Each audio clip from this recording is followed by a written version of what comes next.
Welcome to Sunday School, the last Sunday School of January 2025. I got off to a late start this morning, and so I got out the door to the coffee shop a good half hour later than I usually do, and the line was literally out the door.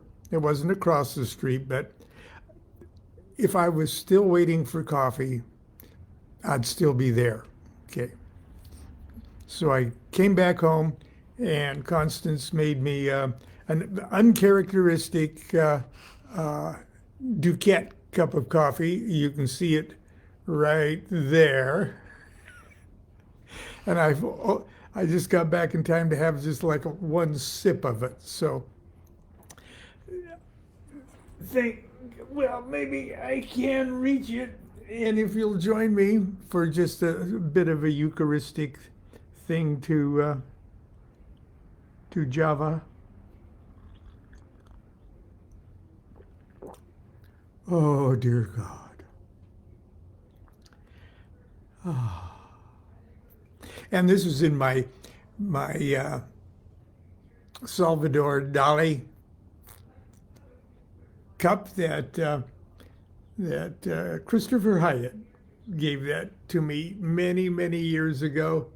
It's got the satyrs and everything in it. It's very cool. Oh, excuse me, Picasso. It's Picasso. Talk amongst yourselves. And I'll put it over there in the sunlight. Now, speaking of sunlight, that is the subject of Sunday school lesson today.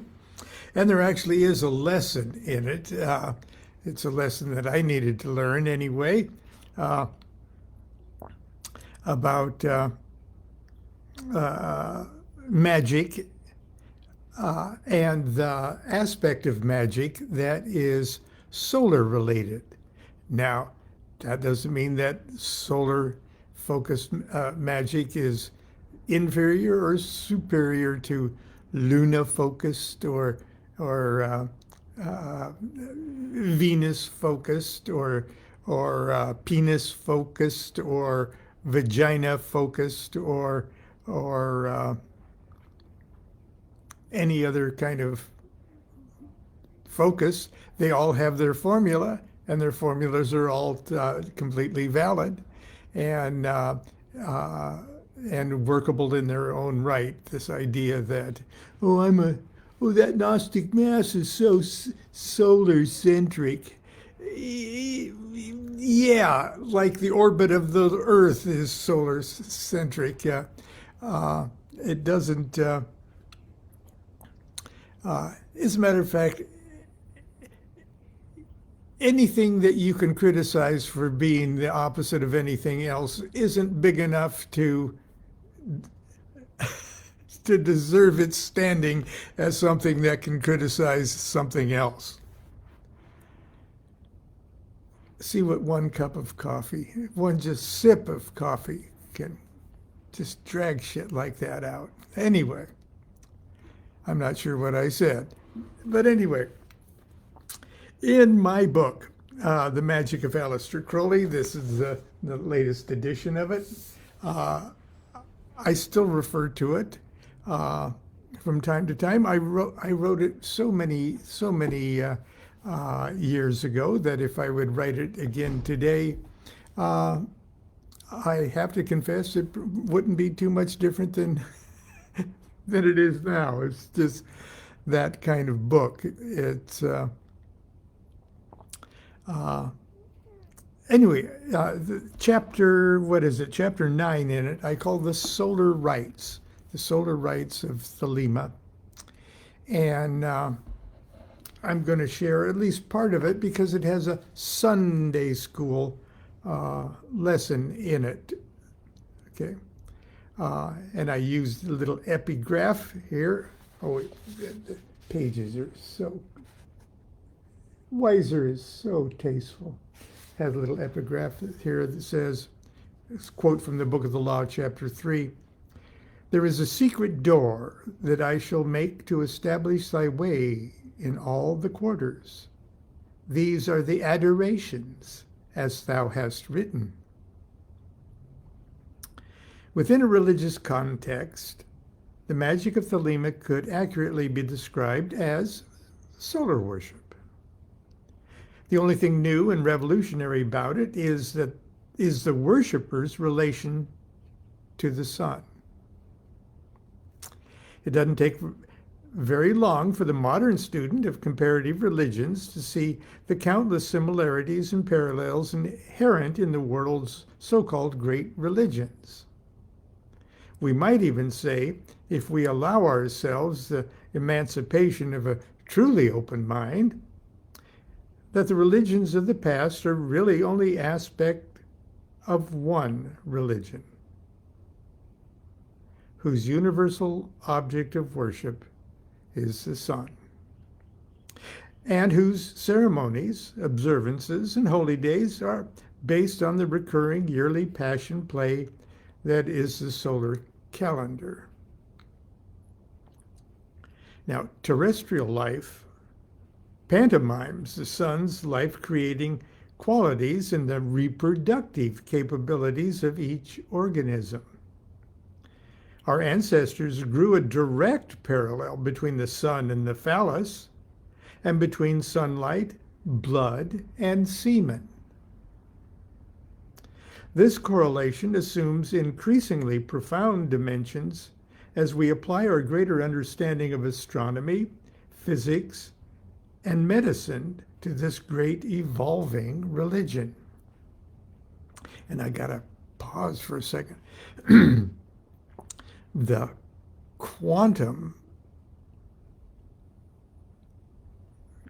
mechanics, quantum physics, the quantum nature of scientific thought at the moment is opening up yet another wonderful observation. And I would say it was bordering on magic, but no, it is magic because it really deals with consciousness. The idea that two particles can occupy the same space at the same time, or that they can occupy similar things are linked, entangled in ways that transcend space, transcends time. If Thelema was a leap of consciousness of solar consciousness, then imagine what the new quantum realities are when all of that starts to sink in to the consciousness of humanity. It's very exciting. But I digress. The simple truth of the death of the sun was destroyed by the truth of the heliocentric system, which is destroyed by the truth that our solar system revolves around a central something, which we may as well call a black hole, or an inscrutable negative dimension. Theoretically, all of this originated as a compact, and this would be the Big Bang point of view. Theoretically, all of this originated as a compact, pre-existent negative singularity, for which, for some reason, could not contain itself, and in all likelihood will someday withdraw everything back into nothingness. And we see that tale told in the development of the tarot card story, the tarot trumps story, starting from the zero negativity of the Fool, progressing through a creation and existence cycle, to be drawn back in at the zero of the universe card at the end. But I digress. Meanwhile, we're discovering that everything we were, are, and shall be is encoded upon a chemical chip called DNA, which impresses itself upon our cells and flows like an eternal river through the blood of infinite generations, whose most important function is to serve as an organic ark for this evolving superlife. All of the thelemic rituals express the formula of the new solar consciousness, but two in particular incorporate the sun itself as the central element of the ceremony: Liber Resh and the Mass of the Phoenix. Resh is simply a series of 4 adorations which are performed at dawn, noon, sunset, and midnight. They're formatted as a classic Egyptian adorations, but customized to satisfy Crowley's idea of the new magical formulae.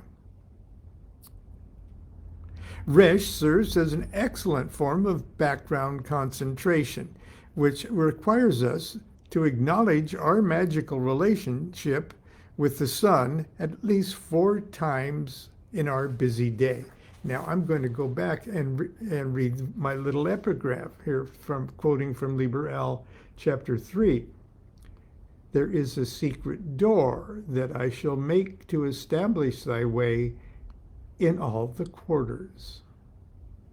These are the adorations as thou hast written. Okay. Now, Crowley's, I'm quoting from Crowley here, and in this book there's endnotes, so it's very hard for me to refer to the footnote here. Quote, the object of this practice is to firstly remind the aspirant at regular intervals of the great work. Secondly, to bring him into conscious personal relation with the center of our system. Thirdly, for advanced students, to make actual magical contact with the spiritual energy of the sun and thus draw actual force from him. Okay, and just briefly, the other day in my talk where I said, let us pray, I prayed a version of the prayer from the Mass of the Phoenix. And the Mass of the Phoenix is basically the magician stands at the altar at sunset. And ideally, it's set up where the altar is set up so the magician is standing on the east side of the altar, facing west to the setting sun. And if it's outside, it's easy to position yourself that way. But if you're doing it in your home temple, there should be a window that frames the setting sun, so that as you're standing on the east side of the altar, the sun is shining on your chest. Okay, and in the ceremony, hail Ra that goest in thy bark into the caverns of the dark. East of the altar see me stand with light and music in mine hand, and it's got a bell and a censer of charcoal and some cakes of light. Okay, and I strike the bell, I light the flame, I utter the mysterious name Abrahadabra. And here's the prayer. Now I begin to pray. Thou child, holy thy name and undefiled, thy reign is come, thy will is done. Here is the bread, here is the blood. Bring me through midnight to the sun. Save me from evil and from good. Let thy one crown of all the 10, even now and here, be mine. Amen. And he puts the first cake of light on the fire and burns the incense cake. I burn the incense cake, proclaim these adorations of thy name. And then it says, he makes those adorations. And those are the Liber Resh adorations, okay? And then he makes a little cut on his chest, or her chest, just enough for a drop of blood to appear. In the rays of the setting sun, he traps it. Traps the living rays of the living sun in the living blood, and he soaks the second wafer in it. And then as the sun disappears, he puts it, or she puts it in her mouth and shelters the sun inside. As the illusionary sun is setting, I staunch the blood, the wafer soaks it up, and the high priest invokes. This bread I eat, this oath I swear, as I inflame myself with prayer. There is no grace, there is no guilt. This is the law, do what thou wilt. Strikes the bell, abrahadabra. I entered in with woe, with mirth I now go forth, and with thanksgiving to do my pleasure on the earth among the legions of the living. Okay. I didn't mean to digress into that, but it might be necessary. Anyway, it's a lovely ceremony. Okay. And in some spot, Crowley actually says it's recommended for the daily use of every magician of any grade. Okay. The Mass of the Phoenix is a Eucharistic ceremony created to be celebrated at sunset in order to fortify the magician's awareness of the sun during its nighttime journey. Now, there are other solar rituals too, the overt ones, like the star ruby, the star sapphire. Okay. But other aspects of the formula. And those all, including the Mass of the Phoenix, appeared in the Book of Lies. That was, and it was chapter 44 of the Book of Lies, the Mass of the Phoenix was. And 44 is the Hebrew word for blood, spelled Daleth Mem. Now, because there appears to be an element of self-mutilation in the Mass of the Phoenix, there continues to be considerable misunderstanding about the ritual, and outrageous statements by extremists on both ends of the magical spectrum that have caused many serious students to avoid it altogether. Crowley wrote in chapter 20 of Magic and Theory and Practice that the Mass of the Phoenix should be performed daily at sunset by every magician. Did he really expect us to risk our health by slashing our chests open every evening? I might point out that there's no evidence that Crowley performed this every day. Anyway, I confess that as an overzealous young fool, I celebrated the Mass of the Phoenix by using a surgeon's scalpel in place of the burin to make the proper sign on my chest. To my amazement, the blade painlessly disappeared almost entirely into the flesh of my chest before I realized what was happening. It's kind of hard to look down and see what... Don't use a scalpel. Ever. Blade painlessly disappeared almost entirely into the flesh of my chest before I realized what was happening. The cut was extremely clean. And for a moment, there was no bleeding. Then it came, running in a thick stream over the front of my chest and body. Determined to complete the ceremony, I tried to, quote, staunch the blood with the cake of light, only to have it disintegrate in my fingers in a flood of warm blood. The sun was half obscured by the horizon, and its soft orange light bathed my blood-soaked chest and fingers. I bolted for the bathroom as I nervously parroted, with mirth I now go forth, and with thanksgiving to do my pleasure on the earth among the leeches of the living.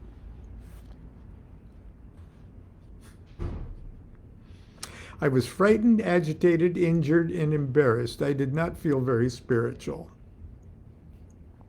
Let the blood of my sacrifice wash you clean of any temptation to do such a stupid thing to yourself. Okay, now that's a Sunday school lesson that I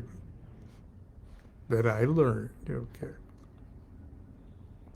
It's obvious from the text that the magician is to actually draw blood in order to consecrate the cake of light before consuming it. But nowhere is it indicated that pain, scarring, injury is an acquired element of the ceremony. It's a Eucharist. It's not a ritual of self-mutilation. An excellent way to make the proper sign, and this is my own practical advice, and the proper sign is technically the mark of the beast. Small circle with a crescent moon that's holding it up, maybe a dot in the center. Or most people just do a simple cross in a circle. Same thing, it's the rosy cross, it's crosses and circles, which are sacred to particular magical disciplines, okay? An excellent way to make the proper sign is to use a machinist's scribe, okay? It's a rod of steel tapered to an extremely sharp point.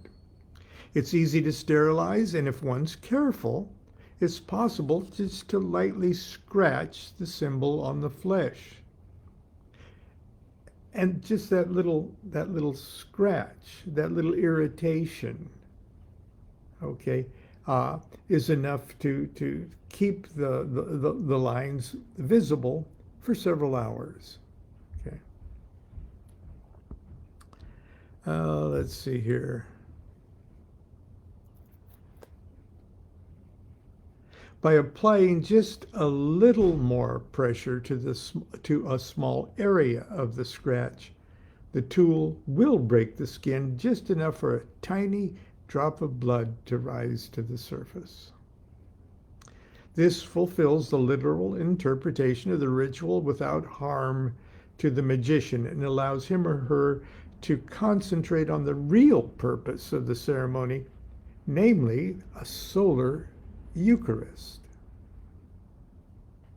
The ideal setting for the Mass of the Phoenix is outdoors or before a window open to accommodate a view of the setting sun. The ritual is so brief that the magician can begin as the sun first touches the horizon and have time to charge the blood on the chest with the last rays of the setting sun. Yeah, it's time it sometime. It'll work. Don't stare at the sun, though, even a setting sun. This solar consecrated holy blood is then trapped in the cake of light and eaten by the magician. When the Mass is over, the essence of the sun is safely sheltered until dawn in the body of the magician. If performed regularly and over a period of time, the body of the magician will be renewed cell by cell, by this divine solar nourishment. It is rare for someone to have a lifestyle which would accommodate the perpetual celebration of the Mass of the Phoenix, but it's an excellent component in the daily regime of, say, a magical retirement or a period of time that you set aside in your own little private monastic program of discipline. Liber Resh is so short it can be performed at least in an informal format almost anywhere. And Crowley urged his students to never omit its observance. Okay. Now, actually, somewhere on the, excuse me, somewhere on YouTube is an example of a ceremony that Constance and I performed publicly, or for a Gnostic or a Monday night class kind of setting. Usually among the local lodges and OTO bodies down in Southern California, we would celebrate the 3 days of the writing of the Book of the Law, and the different OTO bodies would share the celebration, and people would travel from body to body on April 8th and 9th and 10th. And for years, we always volunteered to do the third chapter. And Constance and I would do this opening ceremony, and then we would round robin read the third chapter of the Book of the Law. Everyone had a book in their hand, and we'd just go around the room as long as it took to read the whole thing together. Well, that opening ceremony, okay, started off with the room completely dark, and for practical purposes, we didn't do it at sunset because not everybody could get there by sunset. Okay, it was like 8 o'clock before we had to start, and the room was completely dark, and Constance, we had an altar set up, and you can see this whole thing on YouTube. Just go Mass of the Phoenix, Constance DuQuette, Lon, you'll find it. And she does this incredible job of lighting the flame at the altar, and she uses the fire opening spell enchantment from Crowley's Rite of Mars. I think it's the Rite of Mars.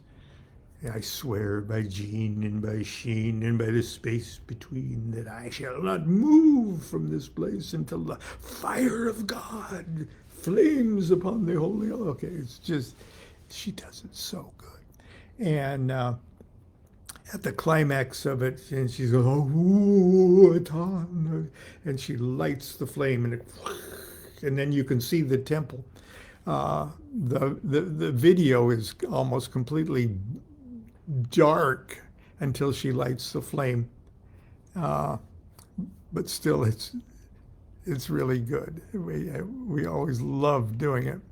And then when the flame was illuminating everything, I would step in and do the Mass of the Phoenix. So you could at least, and there are lots of other thelemic magicians that have performed or taped the Mass of the Phoenix, and you can get an idea. You can see multiple versions of it. Anyway, that's it for Sunday school. I hope you learned your lesson. Don't you ever use a scalpel. And if you use a scalpel, don't send me pictures, okay? Until tomorrow, do what thou wilt shall be the whole of the law. Love is the law, love under will. Okay. Oh, how did it go, sweetie? It went good. I want more coffee.